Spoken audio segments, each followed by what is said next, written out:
January 19th.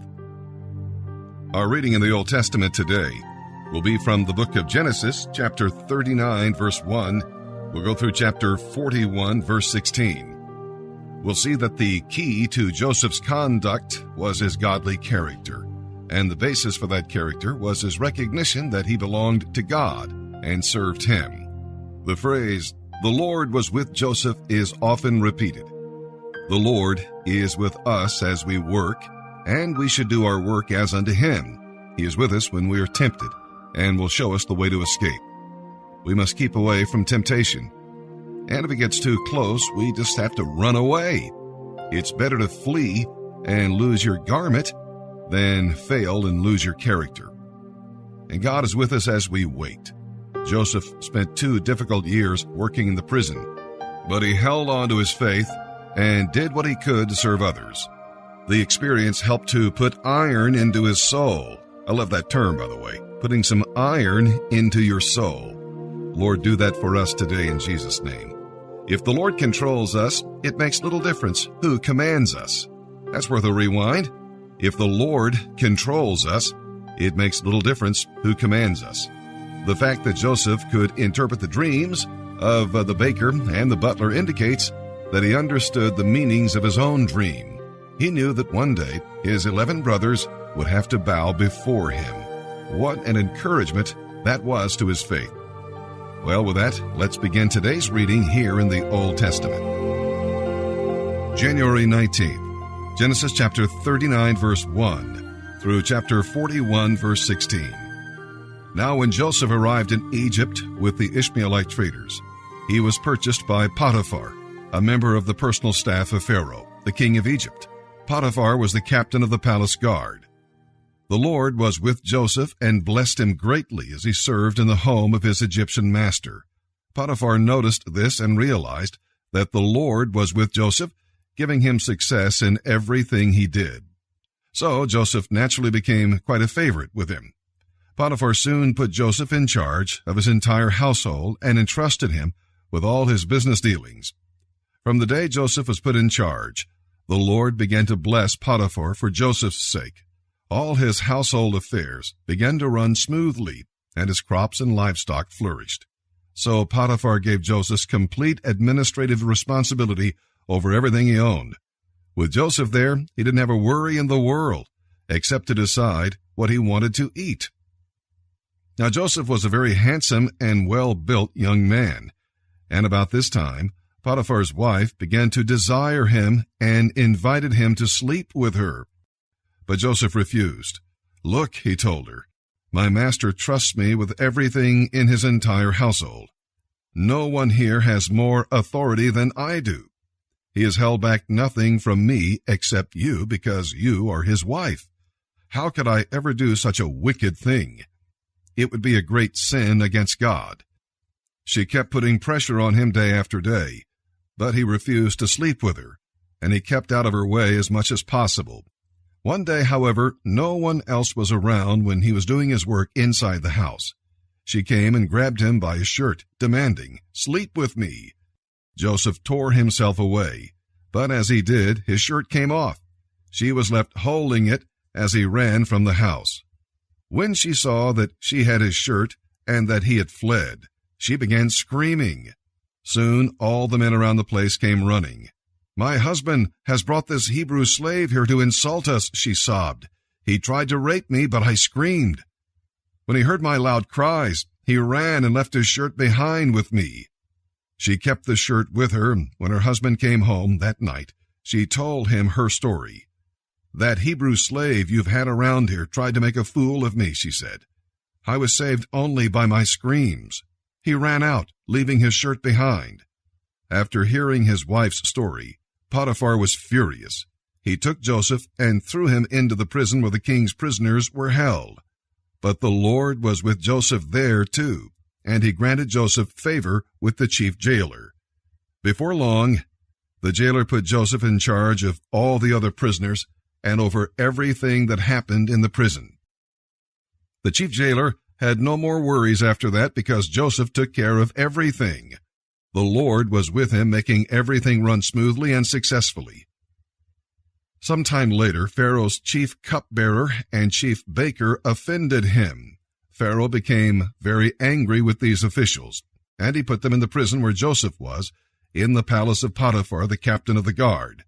They remained in prison for quite some time, and Potiphar assigned Joseph to take care of them. One night the cupbearer and the baker each had a dream, and each dream had its own meaning. The next morning Joseph noticed the dejected look on their faces. "Why do you look so worried today?" he asked.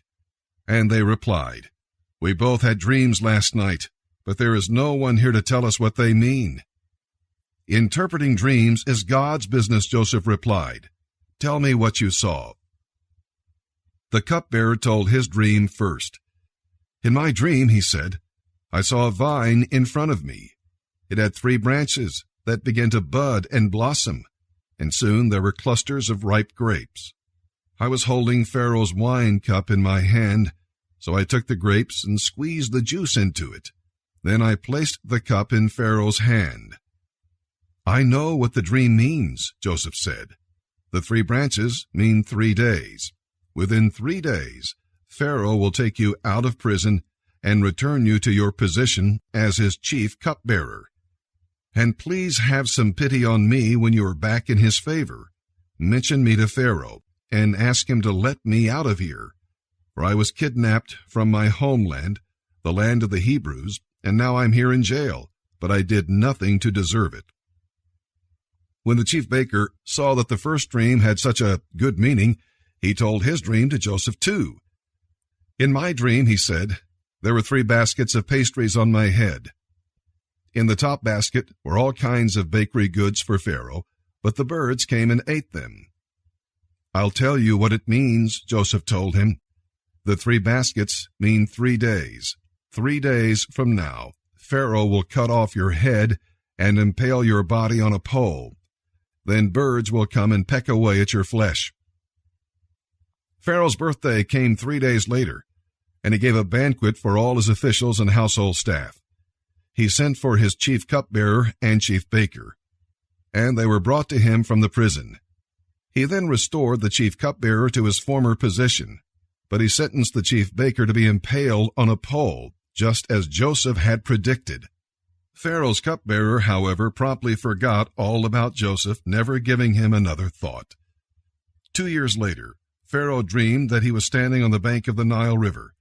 In this dream, 7 fat, healthy-looking cows suddenly came up out of the river and began grazing along its bank. Then 7 other cows came up from the river, but these were very ugly and gaunt. These cows went over and stood beside the fat cows. Then the thin, ugly cows ate the fat ones. At this point in the dream, Pharaoh woke up. Soon he fell asleep again and had a second dream. This time he saw 7 heads of grain on one stalk, with every kernel well formed and plump. Then, suddenly, 7 more heads appeared on the stalk, but these were shriveled and withered by the east wind. And these thin heads swallowed up the 7 plump, well-formed heads. Then Pharaoh woke up again and realized it was a dream. The next morning, as he thought about it, Pharaoh became very concerned as to what the dreams might mean. So he called for all the magicians and wise men of Egypt and told them about his dreams, but not one of them could suggest what they meant. Then the king's cupbearer spoke up. "Today I have been reminded of my failure," he said. "Some time ago you were angry with the chief baker and me, and you imprisoned us in the palace of the captain of the guard. One night the chief baker and I each had a dream, and each dream had a meaning. We told the dreams to a young Hebrew man who was a servant of the captain of the guard. He told us what each of our dreams meant, and everything happened just as he said it would. I was restored to my position as cupbearer, and the chief baker was executed and impaled on a pole. Pharaoh sent for Joseph at once, and he was brought hastily from the dungeon. After a quick shave and change of clothes, he went in and stood in Pharaoh's presence. "I had a dream last night," Pharaoh told him, "and none of these men can tell me what it means. But I have heard that you can interpret dreams, and that is why I have called for you." "It is beyond my power to do this," Joseph replied. but God will tell you what it means and will set you at ease.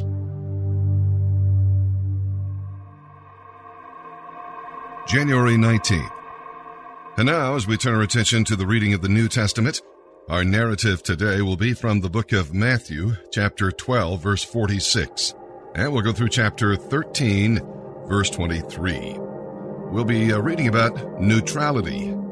You will recall yesterday we were reading about hostility, hypocrisy, and victory. Today we'll cover neutrality. Beware an empty life. It is a standing invitation for Satan to go to work. In the spiritual war being waged today, you cannot be neutral. You are either for him or against him. The parables in Matthew 13 explain how God is at work in the world today. The kingdom of heaven is not the true church, for the kingdom of heaven contains both true and false, saved and lost. The kingdom of heaven is made up of all who profess any kind of allegiance to the king. God is sowing his word in human hearts and looking for some fruit. He is sowing his people in the world where they can produce a harvest. At the end of the age, he will separate the true from the false and the good from the bad. Is your profession of Christ authentic, or will you be seen as a counterfeit at the end of the age? Does your heart receive the word?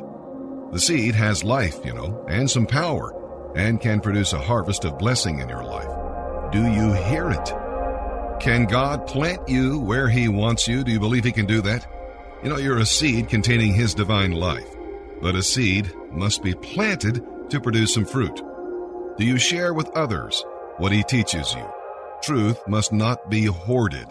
It must be shared so that others can be saved and built up in the faith.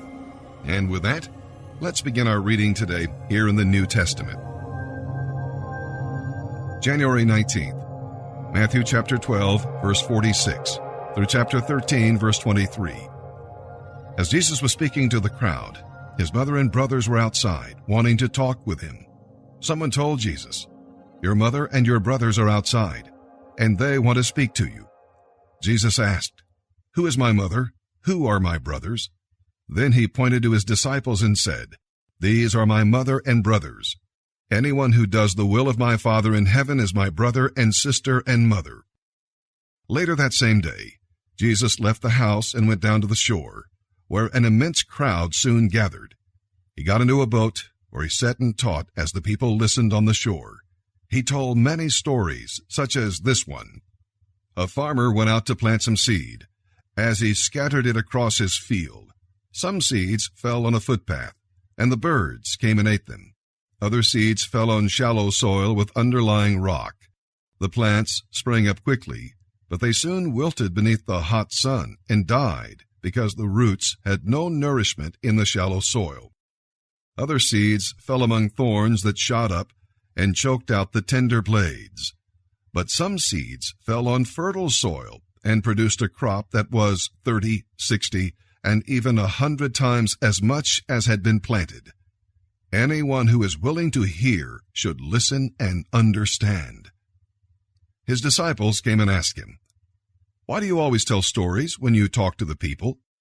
Then he explained to them, "You have been permitted to understand the secrets of the kingdom of heaven, but others have not.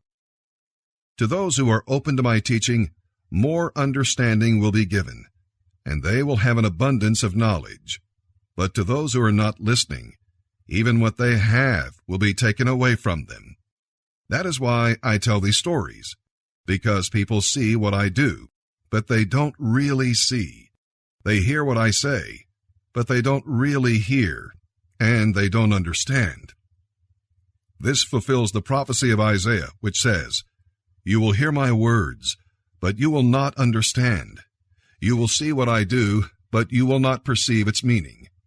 For the hearts of these people are hardened, and their ears cannot hear, and they have closed their eyes. So their eyes cannot see, and their ears cannot hear, and their hearts cannot understand, and they cannot turn to me and let me heal them. But blessed are your eyes, because they see, and your ears, because they hear.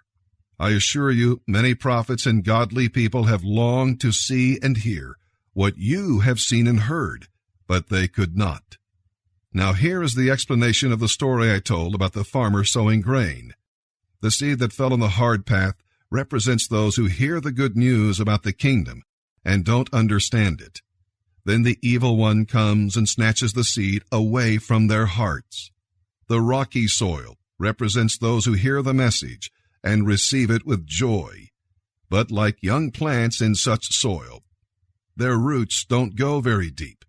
At first, they get along fine, but they wilt as soon as they have problems or are persecuted because they believe the word. The thorny ground represents those who hear and accept the good news, but all too quickly, the message is crowded out by the cares of this life and the lure of wealth, so no crop is produced. The good soil represents the hearts of those who truly accept God's message and produce a huge harvest, 30, 60, or even 100 times as much as had been planted.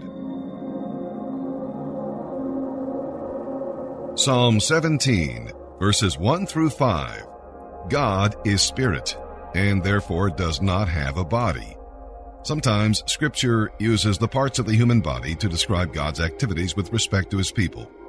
He does not have eyes, but He sees us. He does not have ears, but He hears our cries. David referred to 4 of these in this psalm, God's ears. The enemy opposed David's just cause, so he cried out to God for vindication. David's prayer was sincere, and he wanted God to judge righteously. We'll read about God's eyes. David had nothing to hide. His heart was right, and his walk was righteous. You must be able to say the same of your heart and walk if you expect God to answer your prayers. We'll read about God's hand. David trusted not his own hand, but the hand of God to protect him and to defeat the enemy. The pride of the enemy grieved David because he wanted God alone to be glorified. And we'll read about God's likeness. God has in mind this goal when He permits you to go through trials. He wants to make you more like His Son. Although this verse may refer to future resurrection, it can be applied to life today. Our Lord goes with us into the furnace so that we may be more like Him when we come out of it. Psalm 17, verses 1 through 15. A prayer of David. O Lord, hear my plea for justice. Listen to my cry for help.